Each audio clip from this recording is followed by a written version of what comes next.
بسم اللہ الرحمن الرحیم الحمد للہ رب العالمین وصلی اللہ وسلم علی نبینا و مولانا محمد وعلی آلہ واصحابہ اجمعین اما بعد فاعوذ باللہ من الشیطان الرجیم ولا تجعلوا اللہ عرضة لأیمانکم ان تبروا وتتقوا وتصلحوا بین الناس واللہ سمیع علیم لا يؤاخذكم الله باللغو في أيمانكم ولكن يؤاخذكم بما كسبت قلوبكم والله غفور حليم۔ اللہ رب العزت ان دونوں آیتوں میں ارشاد فرماتے ہیں کہ اور تم لوگ اللہ تعالیٰ کے مبارک نام کو اپنی قسموں میں لوگوں کے ساتھ نیک سلوک کرنے اور تقوی اپنانے اور لوگوں کے درمیان صلح کرانے اس جیسے اچھے کاموں سے رک جانے کا ذریعہ مت بناؤ، اور اللہ تعالیٰ تو ہر بات کو سننے والے اچھی طرح جاننے والے ہیں۔ تمہاری لغو قسموں میں اللہ تعالیٰ تمہاری پکڑ نہیں کریں گے، لیکن اپنے دلوں کے ارادے سے جو قسم کھائی ہے ان کے توڑنے پر اللہ تمہاری پکڑ کریں گے، اور اللہ تو بہت معاف کرنے والے بڑے حلیم ہیں۔ ان آیات میں پیغام یہ دیا جا رہا ہے کہ اللہ کے نام کو اپنی قسموں میں فاسد غرض کے لیے استعمال مت کرو کہ اللہ کے مبارک نام سے قسم کھا کر لوگوں کے ساتھ نیک سلوک کرنا بند کر دو، تقوی اپنانا چھوڑ دو، قسمیں کھا کر لوگوں کے درمیان صلح کرانا اور اس جیسے اچھے کام تم قسمیں کھا کر چھوڑ دو اور قسم کو اس میں ذریعہ اور بہانہ بناؤ۔ ارے اچھے کام تو کرنے کے ہوتے ہیں، اللہ کے نام سے قسم کھا کر اچھے کاموں کو چھوڑ دینا یہ اللہ کو بالکل پسند نہیں ہے۔ اسی طرح اچھے کام کرنے کے لیے کہا جائے تو اللہ کے نام سے قسم کھا کر انکار مت کر دو، اور اسی طرح بات بات میں قسم کھانے سے اللہ کے مبارک نام کی عظمت جیسی چاہیے ویسی باقی نہیں رہے گی۔ اس لیے قسم کھانے میں بہت احتیاط برتو۔ ہاں، اگر کبھی بغیر ارادے کے ویسے ہی تمہاری زبان سے قسم نکل گئی، یا تم نے کسی گزشتہ چیز کو سچ سمجھ کر قسم کھا لی اور واقع میں وہ اس کے خلاف ہے، تو اس پر اللہ کوئی پکڑ نہیں کرتا، وہ بہت معاف کرنے والا اور بہت حلیم ہے۔ حلیم کا کیا معنی؟ ایک معنی تو حلیم کا یہ ہے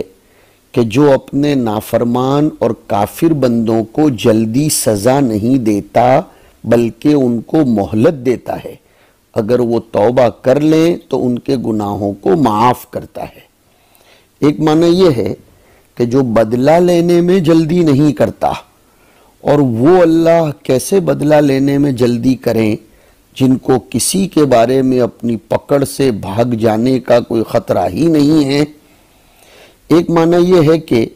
جو گناہوں کو بہت زیادہ معاف کرنے والے ہو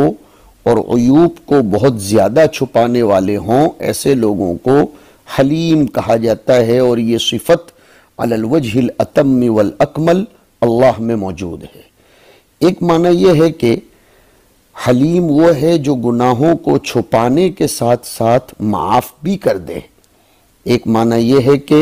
حلیم وہ ہے جو کسی نافرمان کی نافرمانی سے جوش میں نہیں آتا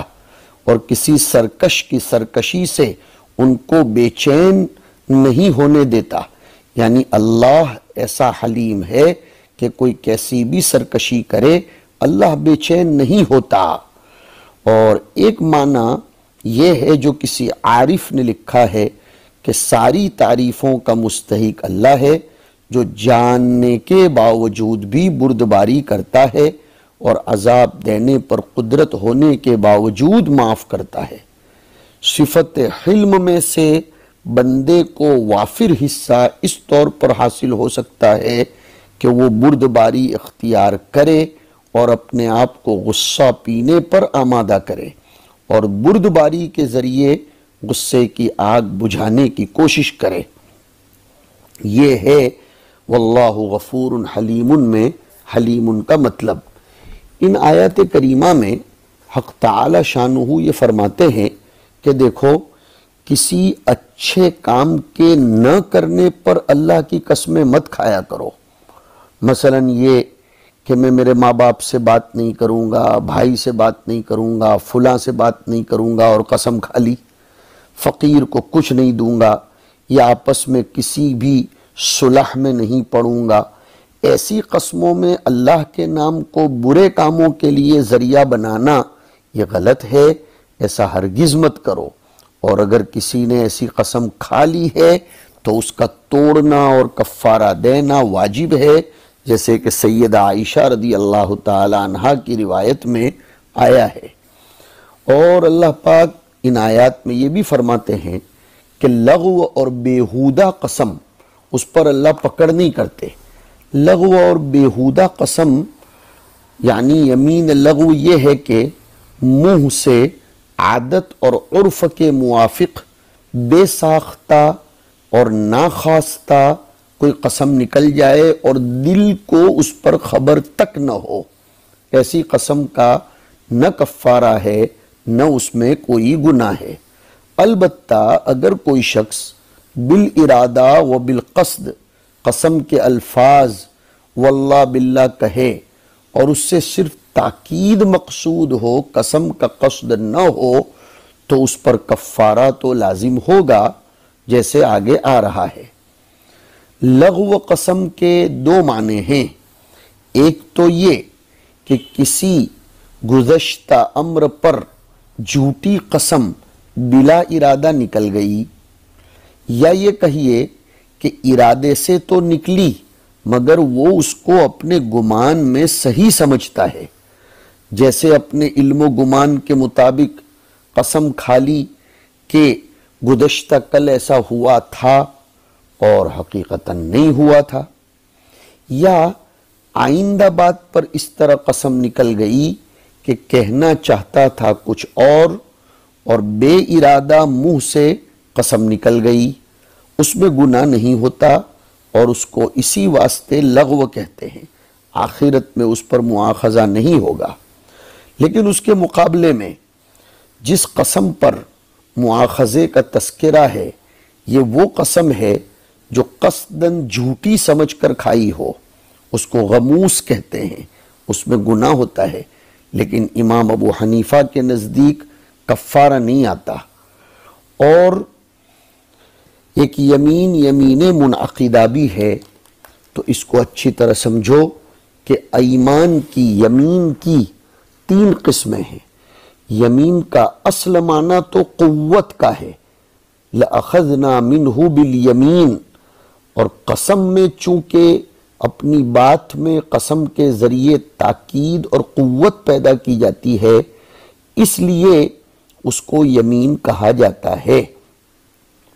یہ بھی یاد رکھنا چاہیے کہ اللہ کے سوا کسی کی قسم مت کھاؤ۔ حدیث شریف میں آتا ہے جس نے اللہ کے سوا اور کسی کی قسم کھائی اس نے شرک کیا، رواہ الترمذی۔ اور حضرت امام ابو داؤد کی ایک روایت میں سیدنا ابو ہریرہ سے آیا کہ اللہ کے رسول علیہ السلام نے ارشاد فرمایا، تم اپنے باپ دادوں اور ماؤں اور بتوں کی قسمیں ہرگز نہ کھایا کرو، اور اللہ کی بھی قسم نہ کھاؤ الا یہ کہ تم سچے ہو۔ حضور صلی اللہ علیہ وسلم نے قسمیں بلا وجہ کھانے سے بھی منع فرمایا ہے۔ تو میں عرض کر رہا تھا کہ یمین کی 3 قسمیں ہیں، یمین لغو، یمین غموس اور یمین منعقدہ۔ امام شافعی رحمۃ اللہ علیہ کے نزدیک یمین لغو کا مطلب یہ ہے کہ بلا ارادہ و بلا قصد کے بطور تکیہ کلام کے قسم نکل جائے، اور حنفیہ کے نزدیک یمین لغو یہ ہے کہ کسی گزشتہ چیز کو سچ سمجھ کر قسم کھا لے اور واقع میں اس کے خلاف ہو۔ شوافع کہتے ہیں کہ اگر کسی چیز میں ارادہ ہو، اگرچہ وہ نفس الامر کے خلاف ہو، پھر بھی کفارہ ہوگا۔ یمین غموس کہتے ہیں گزری ہوئی بات پر قصداً جھوٹی قسم کھانا، اس میں حنفیہ کے یہاں یؤاخذکم بما کسبت قلوبکم گناہ تو ہے، کفارہ نہیں ہے، اس لیے کہ یمین غموس ایک قسم کا جھوٹ ہے، اور جھوٹ میں صرف گناہ ہے نہ کہ کفارہ، اور یؤاخذکم سے عذاب اخروی مراد ہے۔ شوافع کہتے ہیں یمین غموس میں کفارہ واجب ہے، بما عقدتم الایمان سے وہ استدلال کرتے ہیں۔ لہذا یہاں یہ جو آیا کہ وَلَكِنْ يُؤَاخِذُكُمْ بِمَا كَسَبَتْ قُلُوبُكُمْ، اس یؤاخذکم کی تفسیر ان کے یہاں ادھر سورہ مائدہ میں آئی کہ فَكَفَّارَتُهُ إِلَى آخر الآیہ، تو وہاں کفارتہ نے اس کی تفسیر کر دی۔ تیسری قسم یمین منعقدہ ہے کہ آئندہ فعل کے متعلق قصداً قسم کھانا اور پھر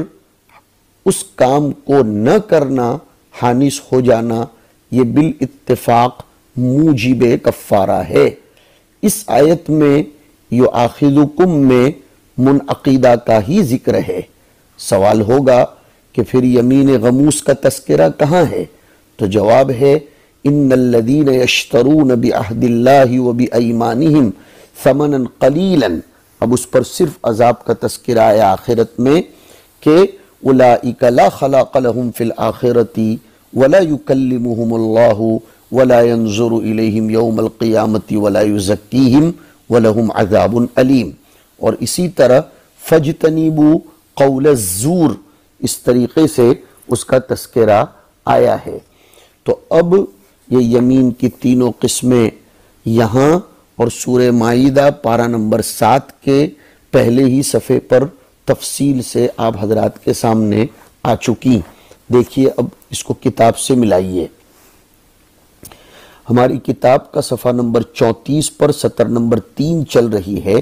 کہ وَلَا تَجْعَلُوا اللَّهَ ای وَلَا تَجْعَلُوا الْحِلْفَ بِاللَّهِ، اللہ کی قسم کھانے کو۔ اصل میں ایک بات ہوئی تھی کہ عبداللہ ابن رواحہ اور ان کے بیوی کے بھائی کے درمیان یعنی نعمان ابن بشیر کے درمیان کچھ چکمک ہو گئی تھی، تو عبداللہ ابن رواحہ نے قسم کھا لی تھی کہ وہ اب کبھی بھی اس کے ساتھ صلہ رحمی نہیں کریں گے۔ اس پر یہ آیت نازل ہوئی کہ اچھے کاموں کے نہ کرنے کے لیے خدا کے نام کو نشانہ اور ہدف مت بناؤ، اللہ کا نام تو اچھے کام کرنے کے لیے ہوتا ہے نہ کہ ترک کرنے کے لیے ہوتا ہے۔ اور بعضوں نے یہ بھی لکھا ہے کہ صدیق اکبر رضی اللہ تعالی عنہ نے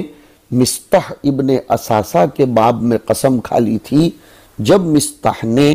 واقعہ افک میں لوگوں کی باتوں میں آ کر خود بھی شرکت کر لی تھی، تو حضرت صدیق اکبر نے قسم کھائی تھی کہ اب میں کبھی ان کے ساتھ صلہ رحمی نہیں کروں گا، تو اس وقت یہ آیت نازل ہوئی۔ اسی طرح سورہ نور کی آیت بھی کہ وَلَا يَأْتَلِ أُولُو الْفَضْلِ مِنْكُمْ وَالسَّعَةِ أَنْ يُؤْتُوا أُولِي الْقُرْبَى وَالْمَسَاكِينَ وَالْمُهَاجِرِينَ فِي سَبِيلِ اللَّهِ۔ سامعین اور طلبہ عزیز، ہمارے اس دور میں بھی بہت سے لوگ کبھی کبھی قسم کھا لیتے ہیں کہ اللہ کی قسم تیرے جنازے پر شرکت نہیں کروں گا، تیرے گھر میں قدم نہیں رکھوں گا، تیرے یہاں شادی میں نہیں آؤں گا، تیرے ساتھ بات نہیں کروں گا۔ دوست احباب بھی آپس میں کبھی قسمیں کھا لیتے ہیں کہ ہم تمہارے ساتھ کبھی بات نہیں کریں گے اور تم سے کبھی ہاتھ نہیں ملائیں گے۔ اس طرح کی قسمیں اولاً تو کھانی ہی نہیں چاہیے، لیکن اگر کھا لی ہے تو حدیث شریف میں آیا کہ ایسی قسموں کو توڑ دینا واجب ہے اور اس کا کفارہ ادا کر دیا جائے 10 مسکینوں کو کھانا کھلا کر یا ان کو کپڑے پہنا کر یا 3 دن کے روزے رکھ کر اللہ کو یہ بات پسندیدہ ہے، اور ایسی قسمیں پوری نہیں کرنی چاہیے اور نہ ایسی قسموں کو نشانہ اور بہانہ بنانا چاہیے۔ وَلَا تَجْعَلُوا اللَّهَ، تو یہاں ذات الہی مقصود نہیں ہے بلکہ الحلف باللہ عرضۃ لایمانکم، عرضۃ یعنی حجاب اور نشانہ مت بناؤ اللہ کے نام کی قسموں کو، ای نصوبا لہا، یہ نصوباً عرضتاً کی تفسیر فرمائی، بِأَن تُكْثِرُوا الْحِلْفَ بِهِ، بئی طور کے بار بار اللہ کے نام کی قسمیں کھانے کی عادت ڈال دو، جیسے طلبہ عزیز میں ہوتی ہے، کچھ خواتین میں ہوتی ہیں، تو بار بار اللہ کے نام کی قسمیں مت کھایا کرو، اس کو عادت مت بناؤ۔ ان تبرو، یہاں لا یہ مقدر مانا جائے گا، ای ان لا تبرو، کہ تم نیکی کا کام نہیں کرو گے، اس کے لیے تم قسم کھا لیتے ہو۔ وَتَتَّقُوا، ای ان لا تتقوا، کہ ہم تقوی کی راہ پر نہیں آئیں گے۔ وَتُصْلِحُوا، ای اللہ تُصْلِحُوا بین الناس، تو بر سے مراد یہاں الامر المستحسن شرعاً یہ ہے، تو لا یہاں مقدر مانا جائے گا۔ اور اکثر مفسرین یہ کہتے ہیں کہ یہاں لا یہ مقدر نہیں ہے، اور اس کے دلائل یہ ہے کہ ان لا تجعلوا اسم اللہ عرضۃ لایمانکم بکثرۃ القسم ارادۃ ان تبروا وتتقوا وتصلحوا، تو مطلب اب لا کو مقدر نہ ماننے کی شکل میں یہ ہوگا کہ اللہ کے نام کو بکثرت قسمیں کھا کر نشانہ اور حجاب مت بناؤ، اس ارادے سے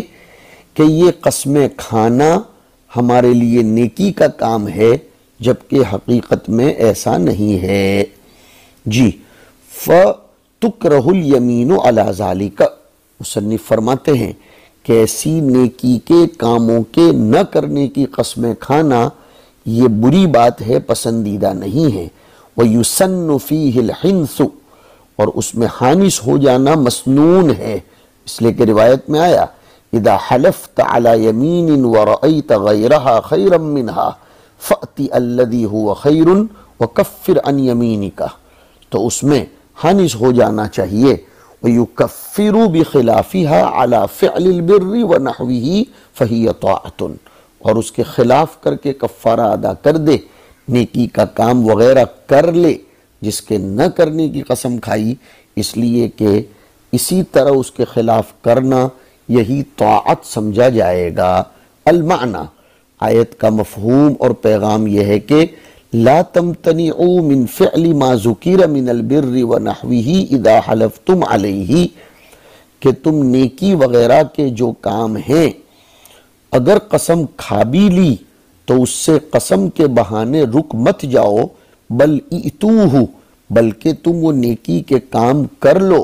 وکفروا، اور جو قسم کھائی ہے اس کا کفارہ دے دو۔ اور یہ معنی اس لیے نکالا لأن سبب نزول هذه الآیت الامتناع من ذلك، اس لیے کہ اس آیت کا شان نزول یہ ہے کہ عبداللہ ابن رواحہ نے یا صدیق اکبر نے ان چیزوں سے رک جانے کی قسم کھا لی تھی، تو فرمایا کہ رکو مت، یہ کام کر لو اور قسم کا کفارہ ادا کر دو۔ یہاں حانث ہو جانا یہی نیکی ہے اور قسم پوری کرنا یہ گناہ ہے۔ واللہ سمیع لاقوالکم علیم باحوالکم، وہ تمہارے اقوال کو سنتا ہے، تمہارے احوال کو جانتا ہے۔ پھر آگے حکم بیان کیا کہ لا یؤاخذکم اللہ باللغو فی ایمانکم، اللہ تمہاری پکڑ نہیں کرتا تمہاری بیہودہ قسموں پر، وہ ساقط الاعتبار قسموں پر، اور فی ایمانکم جار مجرور مل کر متعلق ہے الکائن سے۔ چونکہ مصنف شافعی المسلک ہیں اس لیے وہ تفسیر کر رہے ہیں یمین لغو کی کہ وَهُوَ مَا يَسْبِقُ إِلَيْهِ اللسان، سبقت لسانی سے جو قسم کھا لی جائے اس کو کہتے ہیں یمین لغو، من غیر قصد الحلف، جس میں قسم کا ارادہ نہ ہو، نحو لا واللہ بلا واللہ تو فلا اسم فیہ ولا کفارۃ، ایسی قسم میں نہ گناہ ہوگا نہ کفارہ ہوگا۔ ولیکن یؤاخذکم بما کسبت قلوبکم، اللہ تمہاری پکڑ کرتا ہے ان قسموں پر جن کا تمہارے دلوں نے ارادہ کیا ہے۔ یہاں کسبت بمعنی قصدت ہے، جن کا تمہارے دلوں نے قصد کیا ہے۔ من الایمان، یہ من الایمان ما کسبت قلوبکم کے ما کا بیان ہے،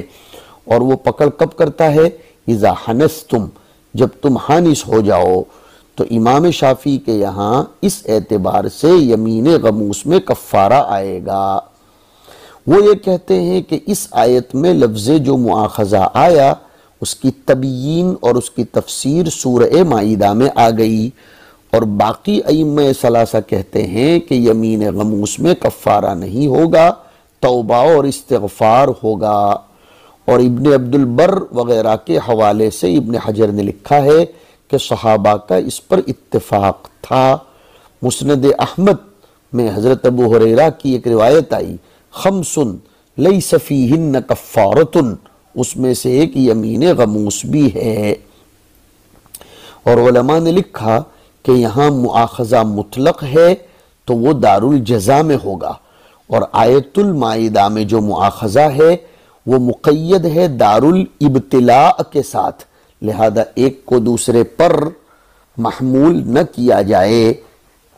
دونوں کا معاملہ اور نوعیت الگ الگ ہے۔